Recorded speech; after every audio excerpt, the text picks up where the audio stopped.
Hi everyone, back to Unified Reality with my friend and longtime Metavrse expert, Mr. Alan Smithson, co-founder of Metavrse.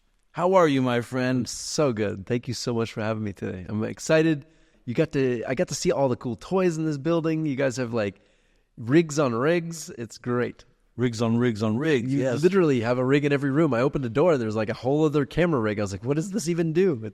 So we'll get to show some of those B-rolls. So we scanned you in our latest studio, and we're going to have a little hologram of you that we'll be able to share soon. I love it.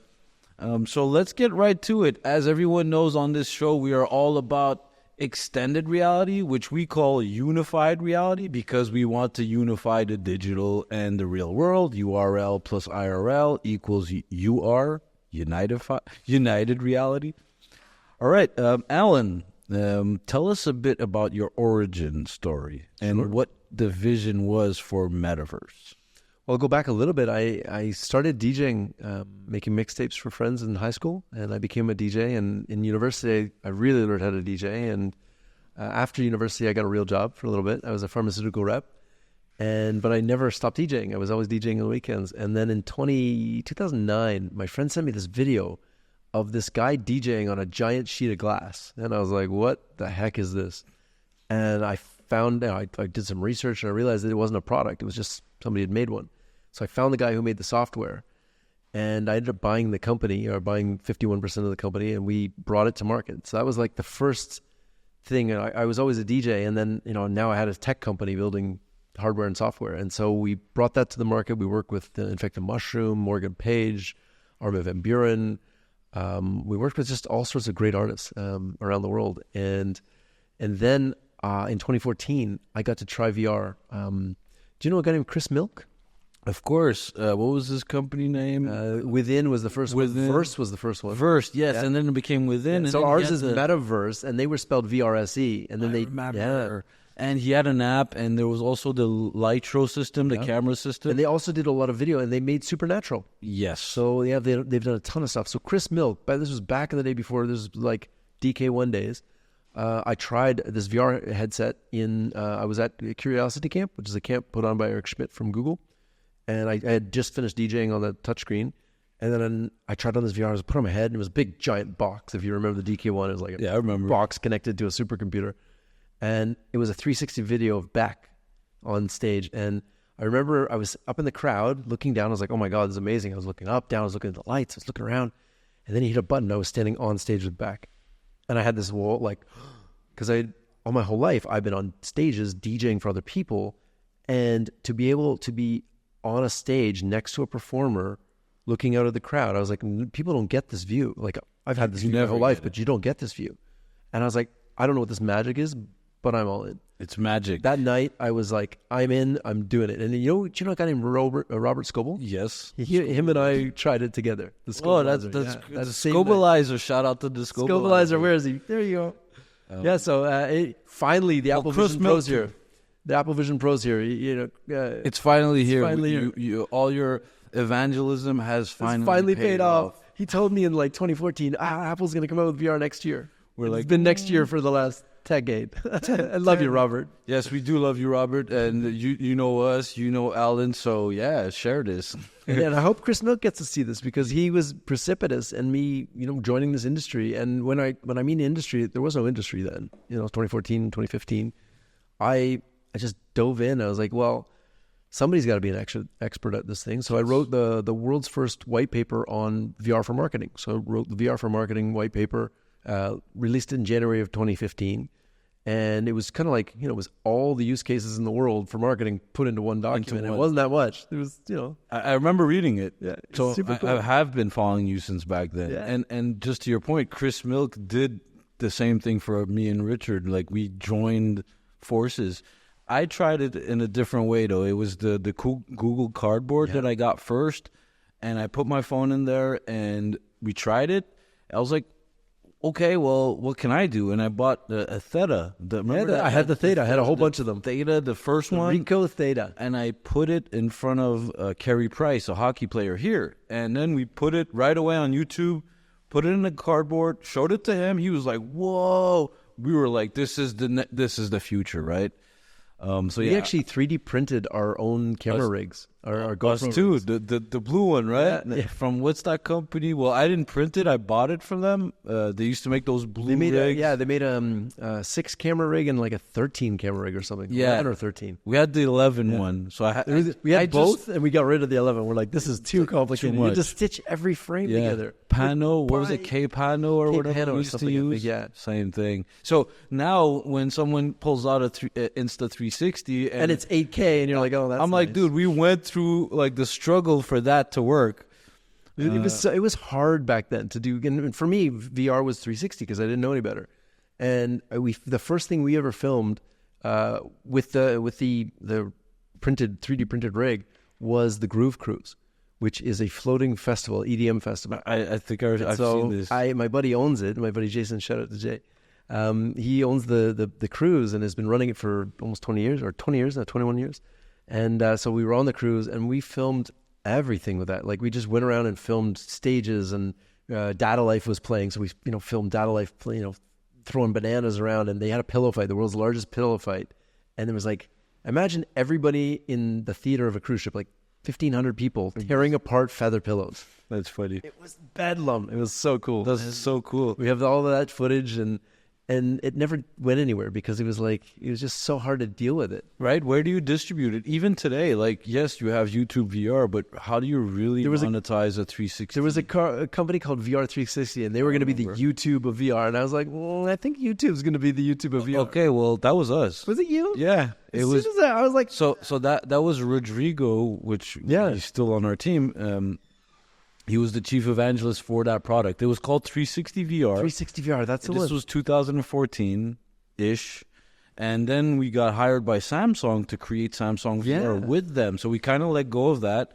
And then it became something else. And now there's something else launching, which is the same product, but super updated. Just like you cool. Keep updating the product. Of course. This time we kind of changed names. I'm going to show it to you. Man, what a small world. Very small world. I remember seeing it one day. I was like, they're going to be the YouTube of VR. I'm like, but I think YouTube's going to be the YouTube of VR. Yeah. And then shortly after that, they came out with YouTube 360, and I was like, there you go. There you go. But I still think that, well, it's because there's just no way of really monetizing it, right? You just told me that you shout out to Felix and Paul. You were just with Felix. Paul, actually. Oh, sorry. Paul. His email. I'm not email, Paul. Yeah, oh, sorry, guys. Not Felix. Oh, sorry. We just doxed you guys. Not for real. I was going to say, basically based on what they told us too, you have to create a location-based entertainment to be able to monetize the 360 video. So it's an activity. It's an activation. It's a theme park, whatever it is. People are not. I was just talking to Alex Theo from C'est Toi, Seven Fingers. Shout out to C'est Toi de la Main. Yes, they're amazing. Oh man, their office. If you ever get a chance to tour their office, it's incredible. But they've realized that this location-based thing, and Android Jones? Yes. So he made a thing called Microdose VR, and I tried it way back when, and I was kept saying, why isn't this thing ever released as an app? But what they do, and if you don't know what it is, Microdose is, it's like tilt brush, so you're painting, so you squeeze the trigger on the thing, and then you can paint. But every time you squeeze the trigger, it's a new fractal, and the fractal starts to build around your head. So you draw a line, and then it's like around your head. And so it was just this amazing, crazy thing. And I thought, man, they could monetize it, but they only do it at live events. And I think that keeps it super special because there's only a few people that get to try it at once. And it's not this mass market thing that, it's just an app you buy for 99 cents or something. Really cool. I feel like what you're saying is totally on point because basically it's experiential, right? Yeah. And experiential has that value. It does. Unless you're like a big brand that you want to really be everywhere. If you want to be niche and exclusive, it's a good way of keeping that tight. Shout out to what I was going to say. C'est Toi de la Main, that event that I was telling you about, Up Montreal, is going to be there in October or November. Amazing. So I'll be inviting you. I would be honored to come. And we'll be sharing more about that on the show. So cool. All right. So that's a little bit of my origin story. I did get your origin. And the vision was that you saw something that you thought was going to change the game, which I still think too, which was VR, right? Traveling behind the tables and being there without being there. Yeah. right? Same for us. Our first contract was, I think, with Desjardins Bank, financial institution. And same thing, we kind of showed them the cardboard, and they said, hey, well, can we show the interior of our new banks? We're like, of course, this is the best way. And they said it's made for students. We said, well, why don't you make a cardboard? Yeah, give it out at schools. And we did that, and it was great. It was a great campaign. It's interesting you say that because one of our first clients, big clients, was TD Bank. That's funny. And we did Matterport tours for them. Isn't that crazy? We kind of did the same thing. You were in Toronto, we're in Montreal, and we're kind of doing the same. It's a very, very intertwined path because there's only so many companies that had enough money to do it, that had enough risk tolerance, and and had a use case for it. Crazy enough, I would say. Crazy enough. Thank you to all the customers that gave us your money and your brand and your ability to trust us on building cool stuff. Because we've done over 200 projects for the biggest companies in the world, and so every time they trust us with being adventurous with their brand, I'm always super grateful because we're pushing the limits of technology, and it takes a special a special company and a special person in that company to champion real innovation. And I hope that we can continue these great partnerships with corporations because it's good for them to be on the cutting edge of technology. Maybe it's not as profitable yet, but it really does show that they care about innovation. Yeah, and I think important. That the profitability might not be in the dollars and cents, but more on the brand, right? Like if Nike does something in AR, well, their brand value goes up, right? Yep. And then they purchase artifacts. And it's interesting. You talk to a CEO and you're like, okay, so even if this goes viral, because you're at the very beginning of VR, right? If this goes viral as one of the first things in the world, and your stock goes up by 1%, how much is that worth? Right. And it wasn't your sales; it was your stock. How much is that worth if your stock goes up by 1 point? And you're like, a lot. It's a lot. Yeah, way more than the couple $100,000 you spent on the project. You mentioned Matterport. Are you guys still using Matterport? No. We actually built the Matter tags. How when you're in a thing you can click a button. We came up with that. That was for TD Bank. We invented that, and then they built it into the product. So we used Matterport for a few projects, but and it was I can't remember the guys who helped us with that, but they were geniuses with that. We were literally coding in the back end to make it all work. Matterport just sold, actually. I heard, yeah. 1.2 billion, I think. The stocks went up, and I think it went back down. I'm not sure what happened. The inside joke, and nothing personal to anyone, was that Matterport is finally dead. Because we're like, well, not dead. It's amazing. That's they sold for $1 billion. They have 3D scans or 360 scans of how many million locations? Almost everything. Everything. So a lot. I think Matterport is a great company. I think they did a great service to themselves when they had the original cameras and stuff, and then they made it work with just regular 360 cameras. That was like that was the best. That was a game changer. That was it. Then now every real estate agent in the world can put a 360 camera for $500, instant, boom, boom, boom. You can even do it with your phone now. I know, it's crazy. Yeah, shout out to Insta. Yeah, they've had some beautiful products. I love the Insta 360 guys. Thanks for all the cameras over the years. I appreciate it. It's been so many great photos and family memories and things. So yeah, it's been so fun to do this over the years. It used to be we built the smallest computer we could to bring the DK ones around to do demos, and the computer was 13 inches by 13 inches cubed, and so that was the smallest. It had a handle on the top. It was heavy as hell. It had at the time a 1080 in it, maybe a 1070, and so it had this nice video card. And you'd go to an agency, and you'd be like, give me 30 minutes to set up, and you'd set up the base stations and then the computer, and then you'd open it up, and it was like a process, and then it would work, and then you'd do the demos, and then spend another 30 minutes tearing it down, pack it all up, and you go on to the next demo. And then when the Gear VR came out, I was like, oh my god, you mean I can just stick a phone in it and do almost the same demo? Like, yes, okay, done, sold, done. And then when the was it Meta Go or Go? Let's call it the Oculus Go. Go. That was beautiful because so good. You then I didn't need to put my phone in it. Yeah, no phones. And then the Quest, game changer. Now obviously the Vision Pro. Well, Quest 2 was really big, and then Quest 3, and now Vision Pro. I mean, look at this thing just spinning here in beautiful. It's beautiful. It is beautiful. I got to try it for the first time today. It's crazy. I love it. Thanks, Paul, for that, by the way. Yeah, shout out. It was, you see all the videos, you hear everybody, but until you try it, you're like, wow, okay. Like, yeah, it's heavy, and yeah, it's got a battery pack, and that's fine. But the clarity, like I did the dinosaur experience, and the cool thing is, it tracks you, right? So it's looking at you, and then I was petting it because I thought, oh, I should be able to pet this thing, and it snapped at my hand, and I literally jumped back, like as if it was real. Immersive, right? They got it on video. I was like, did you try the one with the butterfly? Yeah. Like, how crazy is that? The butterfly literally comes to your hand. If you can imagine when you have like, let's say, haptics gloves, haptics. Shout out to Joe. Imagine that, and you have the butterfly, and it just lands in your hand and walks across. Like, that'd be crazy. Cool. They have an experience where I think a spider walks in your hand, and it's really freaking cool. Yeah. I got to try their thing at CES one year, and it was telerobotics. So I'm in VR, I'm wearing haptics gloves, and there's a robot 12 feet away from me with 2 cameras, so I can see. I can see my robot hands, and I can go and I was able to pick a ball up, and take a razor blade and cut open a box from 12 feet away with the delay and the lag and everything. It was really cool. It's really good. Really cool. Like the lag was there, but because you can see your hands as robot hands, you kind of just embody them. So, even if there's a bit of lag, you're looking at the visual. Since you could actually visualize it too, right? But you could touch it. So when you reach out and grab something, it has force feedback. So when I grab the ball, it moves. Stops my hand from closing.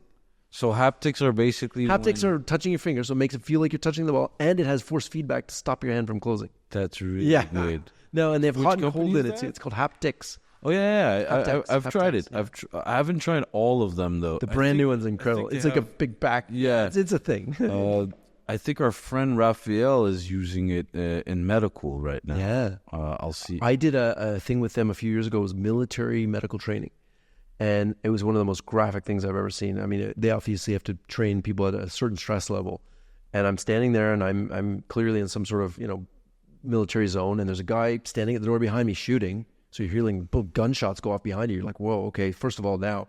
And then you look back. So you hear the gunshots, you turn, you look back, and there's a guy lying on the table, and he's got a leg wound, and you have to treat it. You have to go in, you have to get the needles, and you have to treat him. So you go into the emergency bag, you grab it, and you can feel it in your hand. And so he goes, okay, before you inject the needle, stick your finger on it and touch it. So it's like a needle in front of you. You're in VR, you're looking at a needle, and you're like, okay. And I touched it, and it hurt. Oh. And I was like, Wow. And he goes, yeah. And I was like, whoa. And did you go really hard? No, I just touched it, and it hurt. I don't even know if it hurt so much as it just buzzed in that exact pinpoint thing. And I was like, whoa. And then I went and did the tourniquet thing, and because of this force feedback, you lift, and you lift the body. It was. So you see how we could VR can trick our minds? I had so many nightmares about that. Honestly, I've never been in a military zone like that, especially with blood flying in the walls, and it was just crazy. And I can see why they would want to train you in this, because I was a mess after that. I literally had nightmares, and so you. Oh, so it was that so real. Was that real? Like you had nightmares. I had nightmares. Yeah, literally, I was terrified. I don't see that in my regular. I'd never seen anything like that. Yeah, we don't usually see these things, and that's where you see the immersion, right? Like it will trick your brain to feel like incredible. It's real. Yeah, when you have the haptics, and then I've also done one with smell. There was a Japanese company that did smell and olfactive. I picked up a coffee cup, and they said smell the coffee. So I smell the coffee, and it smells like coffee. I'm like, cool. Was it the add-on in front of the headset? It was something on the headset, but this was years ago. It was like SVVR in 2015 or 16. I think I remember seeing the Japanese picture. Guy in the corner. I didn't go to it, but I saw the picture. So I smelled the coffee, and I was like, okay. And then he says, pick up the chocolate. So I pick up the chocolate, and I smelled it, and it smelled like chocolate, but still had a scent of coffee. And I was like, okay. It maybe didn't dissipate. And then he goes, smell the girl. I was like, what? So I look over, and there's an anime character with very big breasts, like this sexual anime character that he's like, smell the girl. And I'm like, no, man. Am I being punked here? What's happening? What's going on? And he was like, no, it's serious. I was like, okay. And I was like, I lean over to smell her, and I leaned over it, and it smelled like roses. Wow. It was so cool. And I was like, okay, smell is going to be a thing in VR. It definitely is. There's a new game thing that just came out called Game Scent, and you put it on your table, and when you're playing your video games, it'll spray scent. Yes. So there's a wonderful girl here that we work with, a wonderful woman, Audrey Bernard. She has a company called Deja Vu Olfactive, and that's what she does. And we did it together. So we did tests where we wanted to see which smell would bring the best reaction. And it's funny, you wouldn't expect. It's not like chocolate or candy or things like that. Probably like one of them is menthol. grass. Grass is very effective. Menthol too, and menthol. they mixed both, and it was really like. Well, did you ever try tree? Yes, the tree grows. Yeah, you are the tree, and you grow up, and your arms go out, and you it's just this beautiful meditative experience. And then you hear the chainsaws and the fire burning towards you, and then it gets closer and closer, and you realize that you are a tree in a forest that's about to be deforested.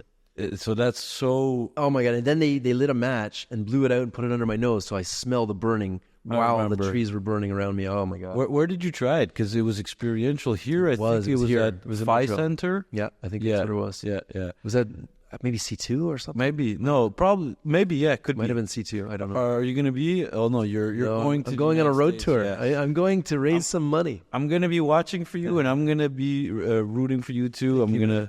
We're fans. Thanks. I'm a fan of you guys. So you guys are geniuses. Thank you. So we kind of, jumped around, and we did talk about some industry insights and what's kind of going on. We talked about the Vision Pro, the Meta Quest. Is there anything right now that really stands out to you that's really interesting, whether it's VR or AR, something that really stands out? Like for me, I would say the Vision Pro is, let's say, this year's big announcement. What would you say in the last, let's say, 12 months? What have you seen that made you say, wow, that's crazy? I think it's a lot. It's like a combination of all the things at once. So what my prediction is that we're going to hit like 100 million headsets being regularly used by 2027.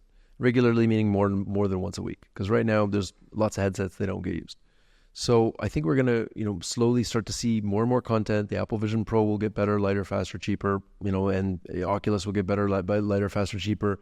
Pico's got, Pico 4, Pico 5 is coming out. So, the hardware problem is being solved. The content problem is still a problem. And then one of the things that we're trying to solve for is how do we make content creation easier? Because the biggest barrier, I did a podcast called XR for Business. We did 150 episodes. We wrote countless white papers and articles on the subject of XR in business.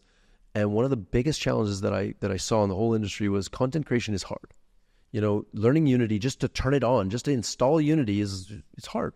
It's not, not everybody could just jump in. It's not like jumping in Canva. You open a web browser and say, I want to make a poster, and there's like 5,000 posters. You can pick a template and go. That's what we want to do. We want to create a 3D game engine that allows anybody using, AI tools and simple, drag and drop tools to be able to build a virtual world that they can meet up in. They can maybe host a course. They can create a training manual, whatever, but do it super fast and deliver it to all devices instantly. One of the biggest problems is when you build with a traditional game engine, you're building for an iOS version, then you build an Android version, then you build a Windows version, then you build a Mac version, then you build a VR version, then you build maybe an AR version. Well, that's crazy because now you have all these code bases to take care of. And then, of course, you've got to push them to the App Store. You got to wait for a couple of days, wait for it approved, especially if you're on a deadline. It never gets approved on time. You're like, this thing has to launch March 1st for the launch. And you're like, yeah. Especially the Meta store. Oh, my God. All of the stores, they're all the same. So the open web, to me, was like, our clients kept saying, do we need an app? And we're like, yeah, you need an app. But then it was like, what if we didn't need an app and it was easy to make? That was our thesis with Metavrse. So we actually had our own accelerator called XR Ignite, and we had a bunch of companies apply there, and we ended up finding partners that had built some really cool technology called Cherry 3D. And shout out to those guys. They did a really good job at building this kind of core technology. They started from the rendering core, and they built everything from scratch. So now we've incorporated. Now it's the Metavrse engine, and the interesting thing is now we can take an OBJ, an FBX, a DAE file, a Collada file, whatever, drop it in. You can put it whatever. You can add text. We have a full HTML editor as well, CSS editor, so you can do that. So we have and it's JavaScript. So you can program to your heart's content. And you can connect to anything on the web. So business intelligence tools, order management, whatever it is you want, you can connect it.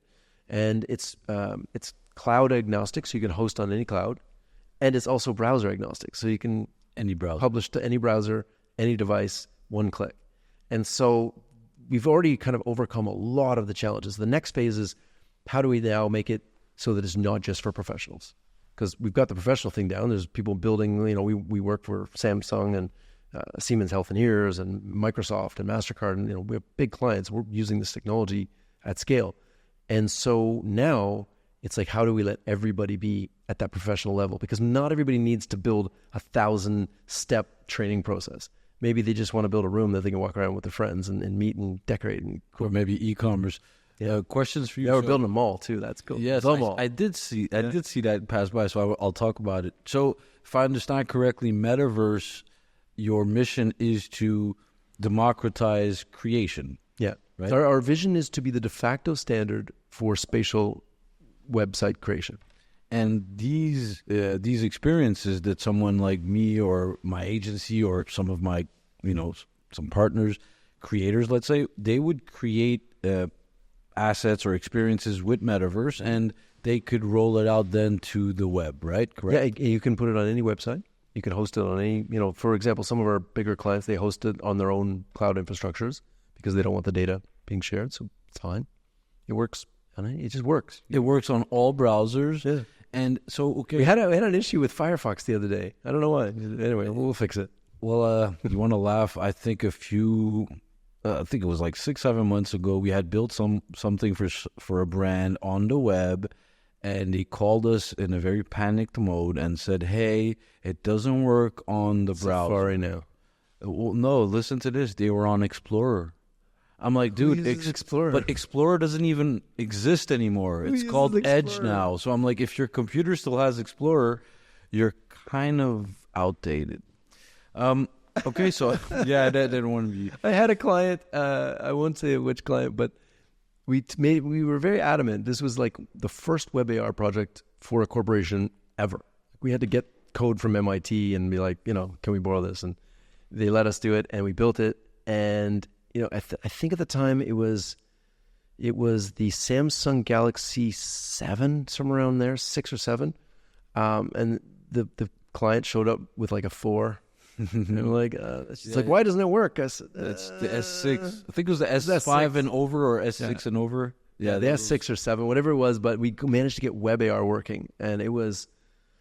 I'll put it this way: the team said to me, "If you ever sell that again, we're quitting," because it was that hard. It's really hard. It was. It's still hard today, even though there are. Well, I mean, so okay. Let's go back to it. So we can push millions of polygons on a mobile browser now. Your software not only does web VR, but you could also do web AR. Yeah, it's just WebXR. It's a WebXR standard, and it opens the camera and it does plane recognition and all of that stuff that you could do basically on let's say. Now we deprioritized it. I mean, we had it all working, and we realized that a lot of our clients, especially when they want to push it to a phone, right, or a phone or tablet or computer, the AR function doesn't get used very much, like less than 1%. Why do you think?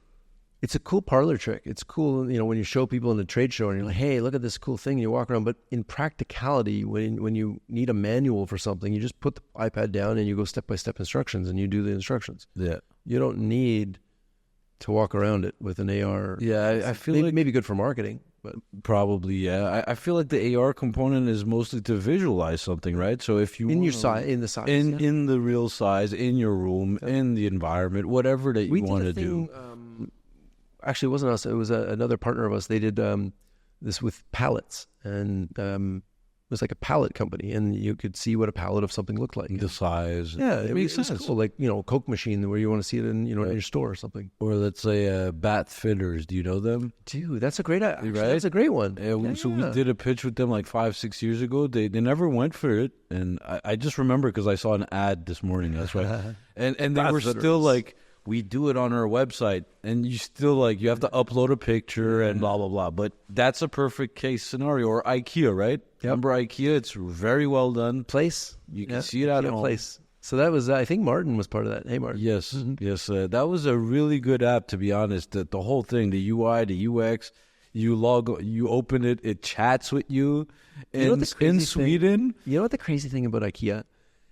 Every single one of the photographs in their entire catalog now is CG. Yeah, there's nothing real. No more photographs. Did you know same thing for Samsung Electronics? I did know that, yeah. So we work with them. So us too. So when at some point they wanted us to do an AR for the whole thing, and basically when I pitched them like our own softwares and stuff, they said no, our phone does it. Like, we don't need software.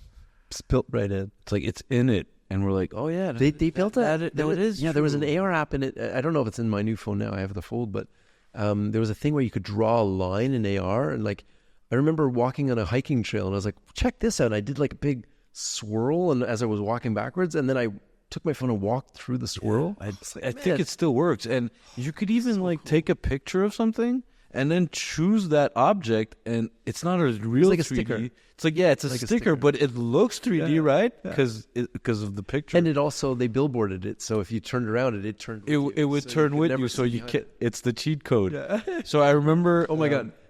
The volumetric cheat code is exactly that. That's what I was going to say. You could just do it on a green screen and billboard it. So, now I'm saying that in a studio that has so many volumetric capture rigs here. So. Yes. Well, if the point is for you to just see the front of someone, right? Like, what's the point? Like here, but I have to say that thing you showed me earlier in the Vision Pro with the book. Yes, the woman with the book. Shout out to Lisa Lutoff Perlo. We were showing your avatar in the Vision Pro. It was so cool because it's a fixed thing, and you can kind of look at it. And in that case, the billboarding wouldn't have been enough. Yeah, it wouldn't have been enough because you wouldn't feel it. No, right? And it really works in a spatial environment. Yeah. And we're thinking, imagine a stage, and you have like a concert going on, and it's like your break, right? I have all these screens, and I'm working.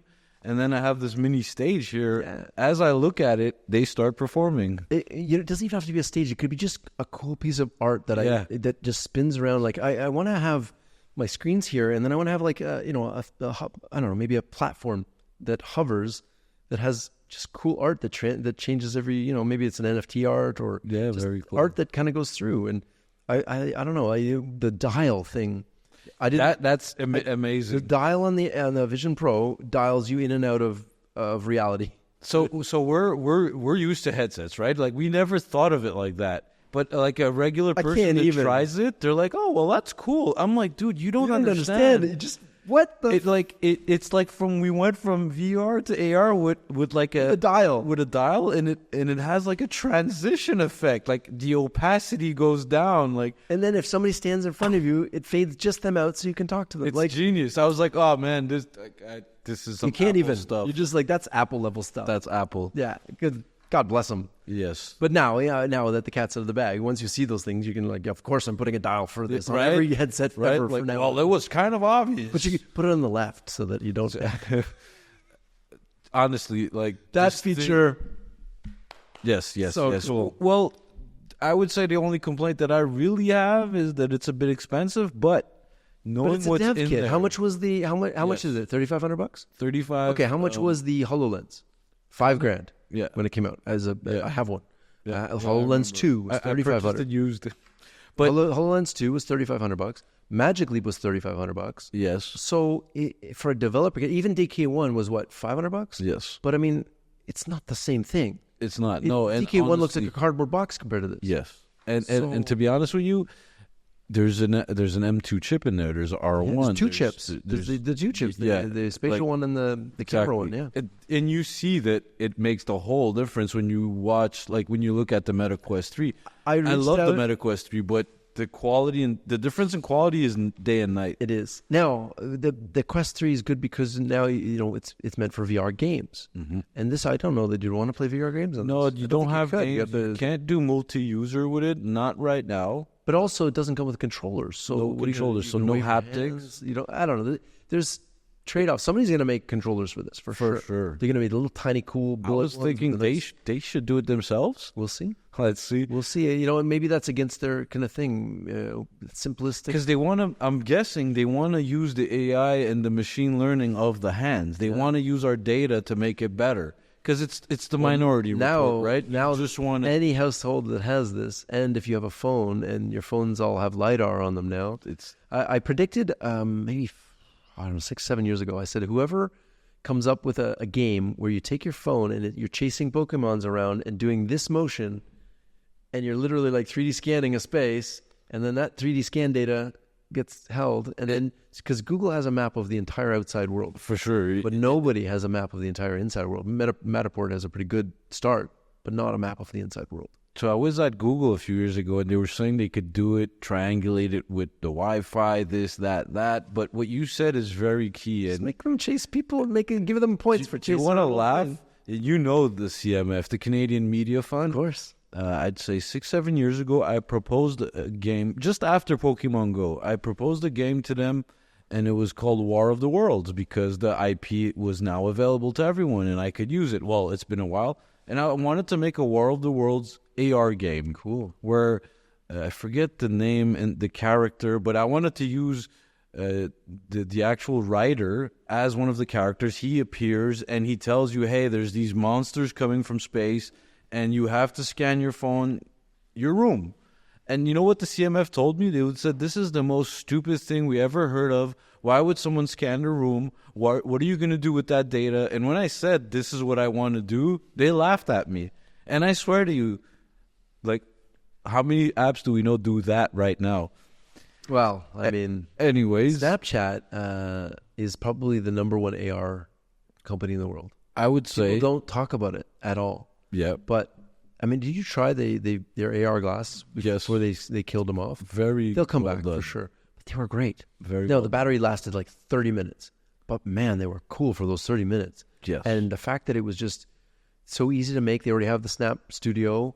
They've done 1 trillion or more snaps now. Way more now. It's crazy. The trillion number was a few years ago. So imagine. It's crazy. They've done more AR than anybody combined. Out there. Everybody combined. I would want to see what the stats are for TikTok and IG with the filters, right? Because they have AR. Lots of people don't know that that's AR, right? And that's how it should be. You shouldn't know it's AR. It's just exactly. But that's when you know it works. Yeah. It's like, it's something I'm just doing. It's not augmented reality. No, it's just part of my phone. I love that. We're getting to that point where, like, remember when you started and you had the Samsung VR, and you went to a bar or some public place with that thing, and you put it on one person. There was a lineup of people waiting to try it. They're like, oh my God, this is amazing. But now VR is part of who we are. It's kind of like the Metavrse term, right? Like, nobody had ever heard of the Metavrse. We called our company that in 2016, fortuitously, but nobody had ever heard of the Metavrse. And then Mark Zuckerberg calls the company Meta, says we're all in the Metaverse, and all of a sudden, boom, the world's like peak Metaverse. And then it went into the trough of disillusionment, like all technologies do, and AI is next. But it was this kind of like hype wave. But now that word Metaverse is in the human lexicon. Mm-hmm. And so having a company name that is like the definition of that, you don't have to explain it. Kind of like Kleenex, we're like right? the Kleenex of, so you're like, okay, what do you do? What is the Metaverse? The Metaverse is the spatial web. Okay, what do you do? We make a creation platform for that. That's what we do. That's what we do. That's beautiful. That's great, man. Yeah. And congrats for all the work. Thanks. It took a long time. I can't take the credit because I don't know, but I mean, I have tens of millions of views on LinkedIn with the hashtag Metaverse over the years. That's great. So, maybe we were somehow influential. I'm sure. Obviously, I'm sure the book, Snow Crash is the original part of it, but being in front of everybody with the term Metaverse for years before Mark was it Charlie Fink that also had a book named Metaverse? I'm in that book. Both my wife and I are in that I think I'm in it too, and Rodrigo, and I think he signed it for us. Yeah, I have one. My bunny ate it. Oh my God, I'm sorry, Charlie. I need another copy. Yeah, Charlie, thank you. My bunny ate my book. Like, literally ate all the pages off it. I was like, oh my God, no. Not that book, not the signed one. Shout out to Charlie Fink. Charlie Fink is awesome. When we launched Metaverse Engine, actually, Charlie covered us in Forbes. A really, really deep article. I think I remember. And then I was so honored that, Scarred Ghost, Anthony Vitillo, I was so honored that he wrote like a really deep thing about the software because, Forbes is like, here's this new cool thing, but and here's what it does, but it doesn't dig in. It's really like high level. Yeah. And it's great for business people to understand. But it's good PR. Oh, it was so great. We've been in like Harvard Business Review. We've been in MIT Technology Review. We've been in Forbes, VentureBeat, all of these major publications over the years because we build cool stuff and, we win awards. So we won, Best Advance in Education Delivered Through Technology last year. That's super good. With Siemens Healthineers. And then we won Best Digital Marketing with the Juicyverse, which was Starburst Juicyverse with Mark. I remember this. It was so cool. Go check it out on that. You know what is interesting? Because you said IRL, URL. That was the first ever experience that was IRL to URL to IRL, meaning you're in a Walmart. There was a display in Walmart. You scan the QR code. You can go into the virtual world, experience it, do all the things, and then it would spit out an NFT put into your Google and Apple wallet that you could then take into a store and exchange it for a coupon. That's really good. Yeah. So Wait, IRL to euro. were you calling it an NFT, or was it more like a prize? Behind the scenes, we called it an NFT, but I think we scrapped it was just a token.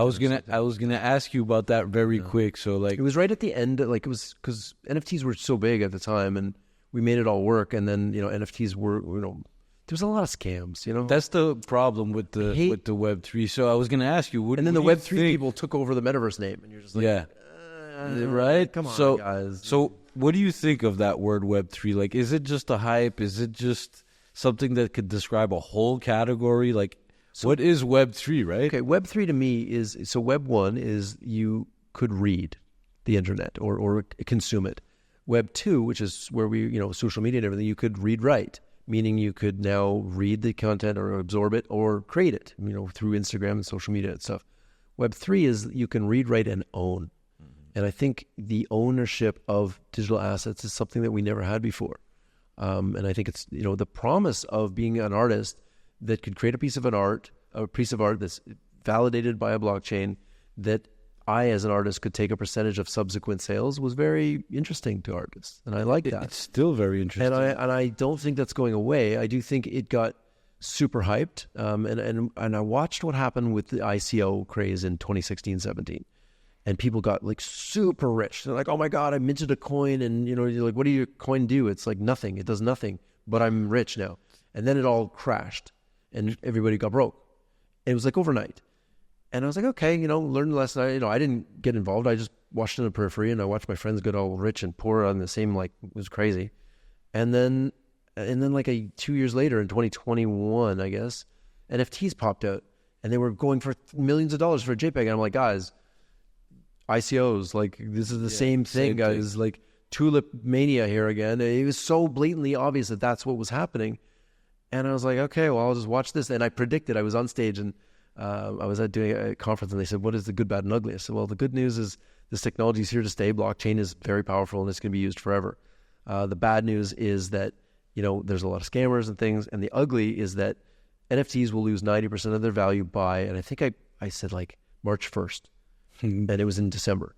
So I was off. May 1st, they dropped by 95%. Yes, I was off by a couple months. It was... So it sucks being right on those things. Yeah, I wish I wasn't right, but I know it's coming. But honestly, I get it, but it was all fake, like you just said it. So anybody who's saying that you're getting 1,000% returns on your investment, this is not a real thing. Maybe there's a scam somewhere, right? There's somebody's a Ponzi losing somewhere. Yeah. The word NFT itself, meaning non-fungible. Well, if it's a JPEG, I could just screenshot it. It's very, very fungible. For a long time, I had the Bored Ape, the really expensive one, the most expensive one. I had it as my profile pic. So I put it as my LinkedIn profile pic, and I said, here's my profile pic. Yeah, F you, sue me. Exactly. And man, that post went viral. About half the people were like, you're terrible, you can't do this, da-da-da. And other people were like, yeah, that's funny. What do you mean I can't do it? I just did it. It's a JPEG. I just did it. So I believe in Web3, the read, write, own. But the own part, I just have difficulties putting my hand around that everybody is going to want this. People don't even care about their privacy. I think if there's Why would they want to own an asset? Way to own a digital asset that you and only you can have it. So, for example, what's that spatial little desktop thing? Which one? The one you can look at it from all angles. Not the Sony one, right? The Sony one's cool too, but what's the other one? I don't know the other one. I work with Sony. Can't remember that. We have one at home. And anyway, the ability to show an NFT in a unique way. Oh yeah, I know which one it's like a hologram-ish thing. I forget the name, but it's really cool. It'll come to me. It's such a cool thing. I mean, have it at home, and when you walk by it, you see it, and you're like, that's cool. That's cool.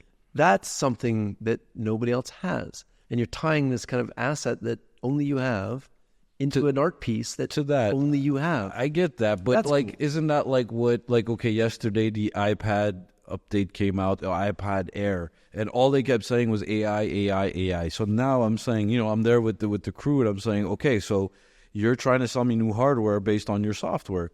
cool. But like your software doesn't have that much value if I remove the hardware. That's what you're telling me.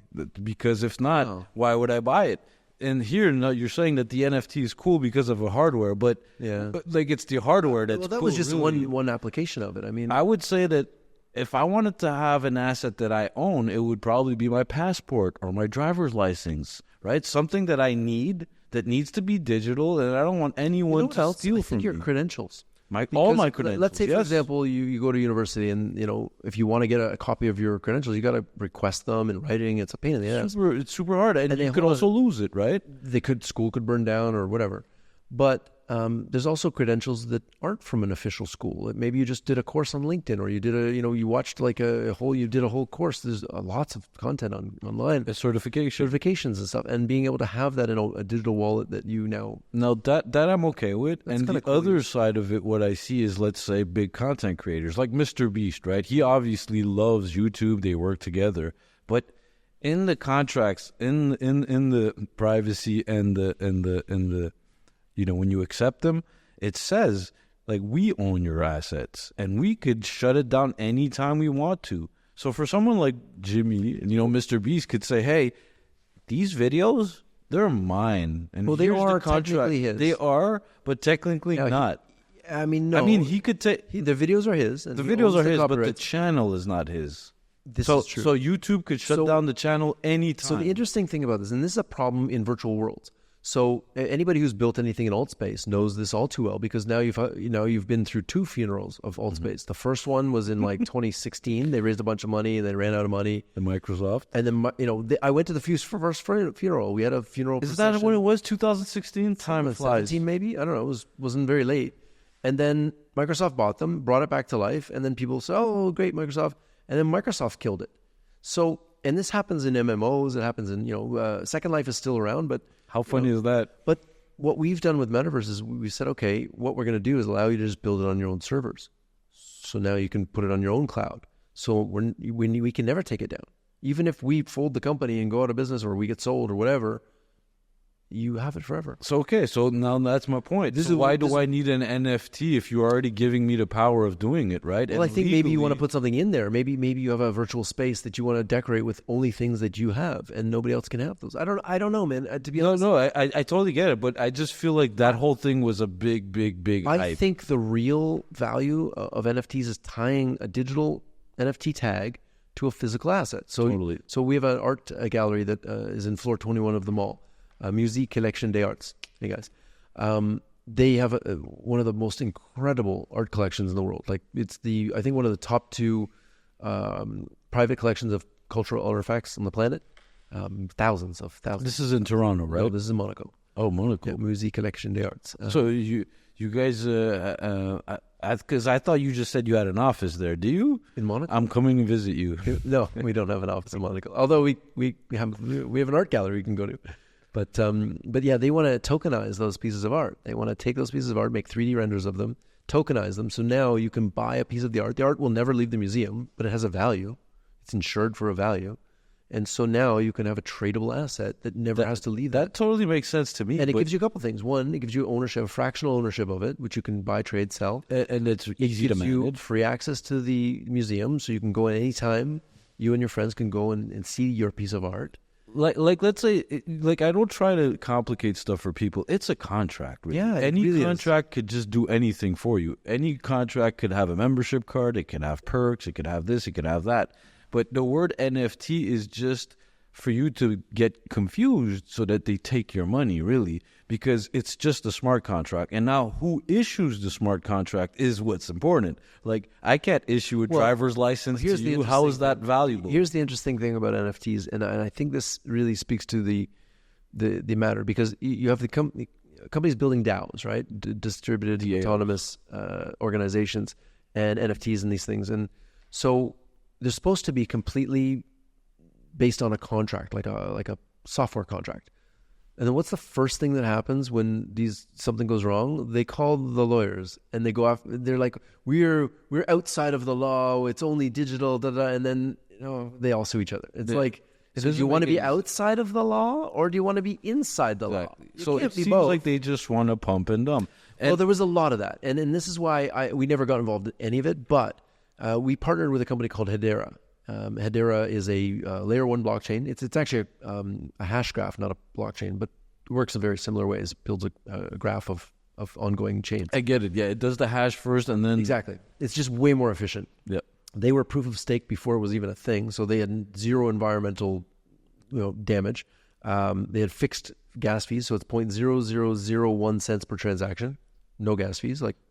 But they're doing tracking pharmaceuticals, tracking ingredients. That's another funny point you just said. Business and enterprise things, and so they're like the enterprise blockchain, and we're like, yeah, those guys. We'll work with them because all our clients are enterprises, and we're like, these guys know how to deal. They know about SOC 2. They know about compliance. They know, you go to Solana and it's like, hey, NFT party, let's go on a yacht and have a, and you're like, but my clients are not going to like this. They're not going to like it at all. So we partnered with Hedera, and we're part of their Metavrse fund as well. We worked with Polygon, but I'm still not convinced, right? Just this word that you just said, right? Gas fees. Like, stop lying to people. It's called hosting fees. It's called bandwidth. Mm-hmm. What are you talking about? Gas fees. This is just. But how does words. It go up? How does it go up randomly? Because if you have a bunch of people using the same node, just like on AWS, no sense. It doesn't. This is why we went with Hedera. We're like, Hedera is the shit. But why would I go backwards, right? You're telling me that I have to pay gas fees because your servers are not connected properly, but I'm on GPC or I'm on AWS. And I've got a Kubernetes set up so that it goes in... It goes CDN. I have the lowest prices everywhere. I know exactly what's going on, and I don't call it a gas fee. I call it hosting. Well, I Cloud mean, services. Hey. Right. There's been a lot of scams. Yes. Let's turn the page. I went to Consensus, which is there's a big difference between the NFT community, which is mostly artists and things, and I think for the vast majority of the NFT community, they're not scammers. They're just artists trying to make a living. I believe so. And I went to NFT in New York. It was great, just a really cool culture. And then I went to Consensus, which is the crypto, and it's like crypto bro culture. Like, they only want money. They don't care about art. They don't care about anything. They only want to make money. And I mean, you see it. Yeah. So there's a crossover, and they're like, oh, that's dirty. Yes. So not to bad mouth. Nothing wrong with making money, but not from scamming. Not like that. No. Not like that. Me, I didn't even want to say it to them. I don't really respect people that scam people, right? What I do respect is artists and artists that wanted to monetize and want to own their assets. This, I believe, is the route, but it's not something for everyone. It's for artists, right? Like, my dad won't use smart contracts unless he has to for his driver's license, or let's say it's a great use case. But you and me would probably have NFTs. Like, if we we own some, but I mean, in the future it might not be Polygon or what was the one that you used? Hedera, or let's say Ethereum or any of these. It might be something that was issued by the government, like a CBDC, and then I hope not, because it's the control, but that's what we're seeing. It's going towards where the governments want to have their central banks with their digital I think they token. only care about the money. Yeah, of course. They don't care about the control NFTs. And money. Yeah. And the NFT would be like your driver's license. Yeah, I think that's actually not a bad idea. I mean, my vision is to use these technologies to build a new education system, to build a completely new learning system that's focused on personal growth and success principles rather than hard skills. So we're not teaching math and science and arithmetic and geography and all these more things. like behavior. Yeah. So the things that are kind of offshore to your parents, like the school's like, no, empathy, parents, financial planning, parents, gratitude, parents, deep breathing, definitely not even the parents. So it was like all these things that I learned later in life, like deep breathing exercises. Like nobody taught me that. Why not? Gratitude journal, just writing down what you're grateful for every day changes your life. Why don't we do that before, you have the announcements in the morning? Right. Now everybody sit down and write 3 things you're grateful for. Done. Now do 10 jumping jacks and 30 push-ups. Now you've set yourself up for a successful day. And you feel better. So we're going to encourage that by giving points every time you do it. So gamified. We're going to gamify success principle learning. So have you heard this? Probably you've heard it. Serious games, they call them. So right? And in Calgary, right? Yes. Yeah. But it became a category now. So I go to university sometimes and they tell me, they're like, hey, we want to build a serious game. So that's kind of what you want to go, So right? that's why we did all the learning stuff with like Siemens and stuff. So we've been focused on like how does this affect like huge enterprises? Let them do our help with our R&D because it was expensive to figure all this stuff out. And now that we have all that, now we can bring it to the masses. And so our goal is to build. We're calling it the 6 castles of knowledge is the curriculum, and you like have that. perseverance, creative problem solving. You have environmental sustainability, economic responsibility, social impact, and so you have all of these things together. There's a whole curriculum around it, and it encourages you to do these things. So the first 10 days, you get 1 point. After that, you go 10 days. After 10 days, you get 2 points for every each thing you do. And then after 30 days, you get 3 points. So it goes up. It's like streaks. Is this available right now? Like no, I'm raising capital for it right now. Okay, so this is what you're working on, right? So this is the upcoming. Hopefully, we'll see it soon. Very soon. So we have 60 mentors signed up as of today. By the end of the month, we'll have 100 mentors, and we'll be announcing the mentors and the program to the world. That's beautiful. Yeah, it's this is going to be fully in 3D. So or is it like mixed media? Mixed media. Right. So that makes sense. The 3D part is a virtual campus that you can, and we have this AI that does matchmaking. So matchmaking from anywhere in the world. So let's say, for example, you like, it goes into your social media and checks it out and says, okay, you like robotics, French food, and dogs. And here's somebody on the other side of the world that has 5 or 6 points that are similar to you, and they matches you, and then you go into the virtual world as your avatar, and you have a conversation in any language you want, and it real time translates. So you now you have a friend somewhere in the world that you've never met before that you can meet and have a conversation with because you now have 5 things in common that we found through this algorithm. And then our whole idea is to encourage success principles. So, gratitude, positivity, deep breathing, goal setting, these types of things, but also encourage innovation, entrepreneurship, starting little companies, figuring out what the challenges are in the world and solving them. And then we'll double down and we'll help kids invest in those. We'll put teams around them, build the companies. Some will fail. Most will fail. It's fine. Failure is part of learning. Of course. We just don't teach that in school. We don't. But the next phase of it is, okay, when the ones that are really successful, they become, the company owns a percentage of this. It's like a giant Techstars or Y Combinator. But the kicker is, once you do your daily things every day and you earn a certain number of points, when you hit we haven't set the number, but let's say 100,000 points, you get an equity token. And it is an NFT, but it is soul bound. You get it. It is yours forever. You cannot buy it, sell it, trade it. It's yours. And it will pay you dividends for your life. That's great. Based on the success of the company. If the company's unsuccessful, it doesn't pay, but network effects matter. So just for the crowd, soul bound means it's bound to your soul. It doesn't take your soul or anything. It just means that when you get the NFT or the token, you can't exchange it anymore. No, so it's yours for life. Yep. 2 things that I want to finish and it's off equity, with. so they actually own the company. They own equity of the company, and they're and part of the governance. How much equity is it? Do we kind of know? Well, it'll vary because it'll vary as more based people, on the tokens, or but the value of the company will go up because it's network effects, right? So if you have 10,000 people that are equity token holders, and then you have 100,000, and they're all working together, building this company stronger. And they have 1 million. Network effects matter. Yeah. So in this beautiful. case, everybody wins when the company does well. So whenever this is ready to launch or to there's a website now. Please, okay, what is the website? Unlimitedawesome.com. Unlimitedawesome.com. I will be checking it out. Yeah, you can sign up. You can register for students, mentors, and by the way, Alan is actually raising right now. So anyone that wants to raise, please go on Alan's LinkedIn as soon as you can. Yeah. We're going to. We're just closing the seed round for that. Actually, it was very quick. Can you disclose it, or it's still undisclosed for now? We'll make our first announcements in June. Well, I'm congratulating you in advance. Thank you. It's really exciting. It's I started working on it full time in March. March 1st, I took a step out of Metavrse, and Julie's working on Metavrse. But I took a step back. Okay, so now you're fully in. Well, no, because I have to. Oh no, obviously you're CEO. I'm not going co-founder. to take away my eye off the prize, but I'm thinking that this is something that humanity needs, because in the next 5 years, right now we have GPT-4. In the next 5 years, GPT-4, the algorithmic improvements will be 1 million times more than GPT-4. Isn't that crazy? In only 5 years. 1 million times more. Think about that. Your brain can't even comprehend it. I saw a graph of this and I was like, wait a second. And it's like a logarithmic scale. So I'm like, holy shit, that's a million times That's where more. the exponential line becomes really exponential. Like, we thought that the last 10 years was exponential. No. It's about to come. So I'm writing a book right now with some friends. It's called 2030, 5 decades of transformation in only 5 years.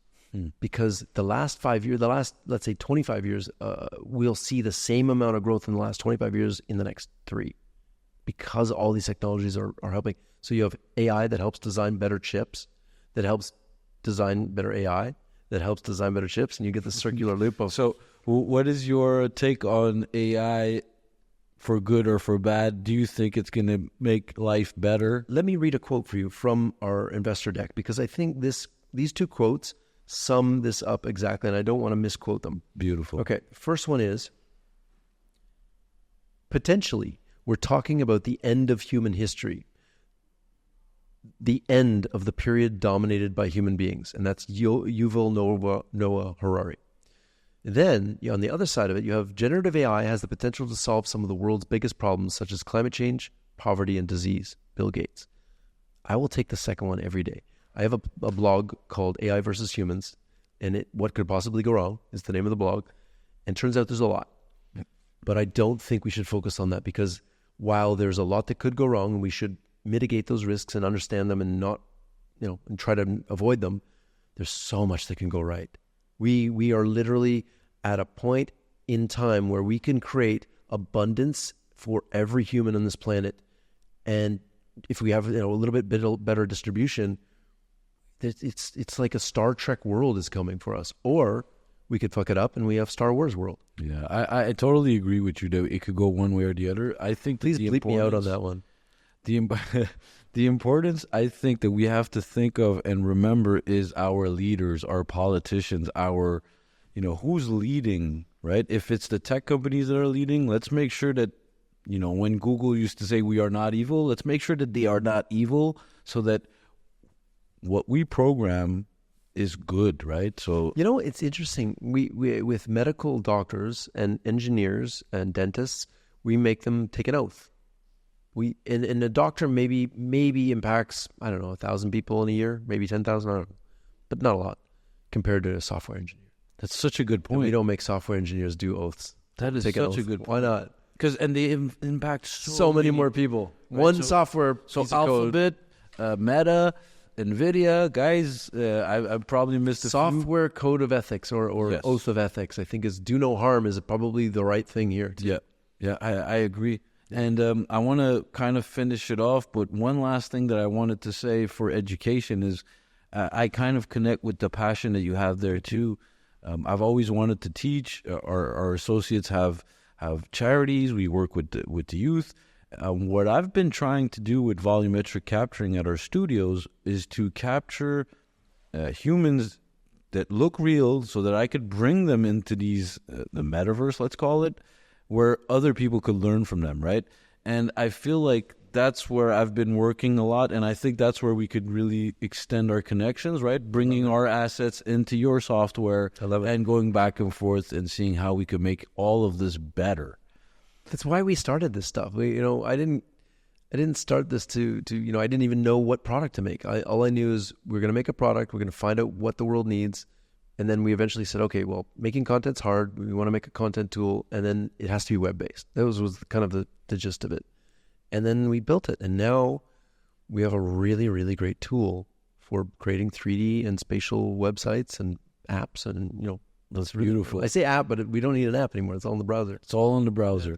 So everyone that's out there that's a 3D creator or you want to be a 3D creator, please check out Metavrse. Metavrse.com. And it's trademarked. Yeah, we just got the trademark. Yeah, congratulations. Thanks. Yes, that's beautiful. That was hard. We applied for the trademark 1 month before Meta changed the name. Wow. Yeah. We knew it was coming, so we're like, we better apply for this now. Wow, that's great, man. Congrats on that. Thanks. So on the finishing up notes, I'm going to ask you for just something simple, because you're an entrepreneur, I'm an entrepreneur. We love to help entrepreneurs. So I'd like to tell me very quick kind of what your leadership philosophy is, and from there, what advice you would have for upcoming entrepreneurs. And the leadership part is kind of hard, I know. No, just give me a second.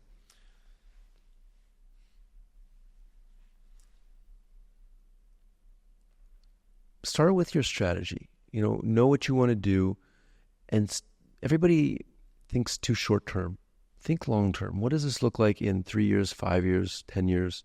If you want to build something truly magnificent and that stands the test of time, you're going to be working on it for decades. That's okay. It's fine. Why wouldn't you want to do that? And so I think start with the long term. What you want, what is a big challenge you want to take, and bite off and just dedicate your life to it.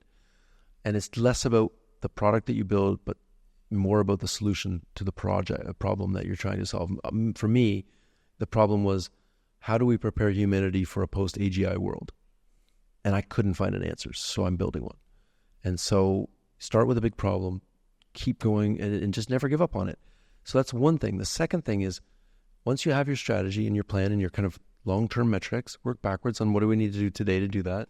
But then surround yourself with the smartest people you can possibly find, people that are way smarter than you in everything that they do. Show them the vision and let them work. Stay out of their way. Simple. And have dashboards for everything so you can measure progress, be data-driven. And, here's a really just a practical tip.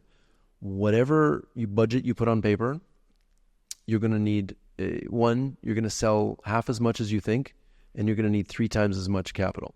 So when you finally get that spreadsheet looking great, just half the amount of money you think you'll make, and triple the amount of money you think you'll need. And that's about you'll be about right there. I think you're kind of right on that. It's not. We made not a perfect rule, but it's right, pretty close. It's kind of, we always overestimate our sales and underestimate the costs. Triple the costs, half the sales, and you'll be pretty bang on. That was beautiful, Alan. Is there any shout outs that you want to do, or some websites you want us to go check out? Unlimitedawesome.com, Metavrse.com. Those are that's my 2 babies. But I also want to say thank you to Julie, my wife and partner. We've been on this journey for forever. We've been working together for 22 years now. But with Metavrse, it's been 8 years, and we're just starting to kick off Unlimited Awesome now. And I love you, and I'm proud of you. Julie is also the founder and chair of XR Women, the largest group of women in virtual augmented mixed reality. They've done, as of today, it's like 170 shows. Wow. Yeah, every Wednesday they meet from noon Eastern in a virtual world. So they've been in virtual worlds meeting 170 meetings. Wow. Yeah, and shout out to you, Julie. That's a lot of work. And so much work. And Karen and Sophia for putting that together. And the whole XR Women crew, there are 850 people now. I've seen it. I'm on your newsletter, so I do listen to it and I follow it. Yeah. It's a beautiful group, and it really is. I wish you the best, you and your wife, Metavrse, and your new company that we're going to hear about very soon. We want to see it, we want to touch it, we want to play with it. Great. And we also want to, anytime you're in Montreal, you are welcome here, and Florida as well. I can't wait. Studio. Fort Lauderdale. Yes. All right, we're doing it. Anytime. Amazing. Thank you very much, my friend. Thank you. Thank you for having me. Thank you. We will see you soon. Take care, everyone.